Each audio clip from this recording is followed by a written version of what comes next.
Alors, une question que se posent beaucoup de parents, suis-je un bon parent? Alors en fait, ce qui est complexe, c'est qu'être parent, ça existe depuis la nuit des temps. Depuis que l'homme est sur Terre, il y a des parents. Il y a aussi des parents dans toutes les cultures. Donc on se dit que depuis le temps, il devrait y avoir un mode d'emploi, une façon de faire pour être un bon parent. Mais non, c'est plus compliqué que ça. En fait, il n'existe pas de bons parents et de mauvais parents.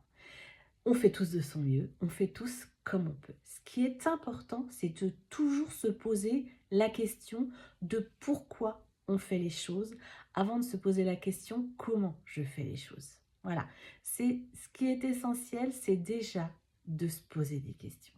Et ça, c'est primordial. Quel est cet enfant qui est en face de moi? Qui est-il? Pourquoi il se comporte ainsi? Tu vois, c'est vraiment ça qui va être la clé de savoir comment tu vas pouvoir faire avec lui. C'est en quoi est-il différent des autres? Parce que chaque enfant est différent, ça c'est une banalité, mais c'est vraiment essentiel pour être un parent en adéquation avec cet enfant-là. Tu as bien remarqué, si tu as plusieurs enfants, ton premier, par exemple, agissait de telle ou telle façon. Donc, toi, tu avais un petit peu un mode d'emploi, on va dire, de ce qu'il faut faire, de ce qu'il ne faut pas faire. Et tu as un deuxième enfant qui bouscule tout, qui fout tout en l'air parce qu'il est tellement différent que là, tu ne sais plus comment faire.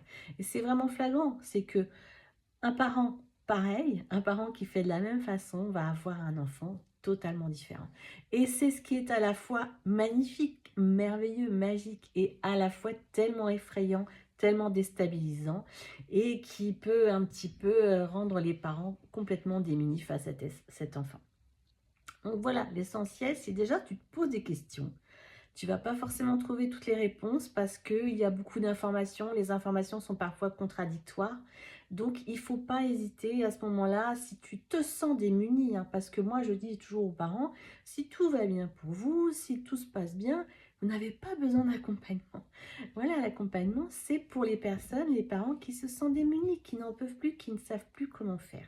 Donc, c'est là qu'il ne faut pas hésiter à se faire accompagner, à demander de l'aide. Ce n'est pas un signe de faiblesse, au contraire, c'est une force énorme d'arriver à demander de l'aide.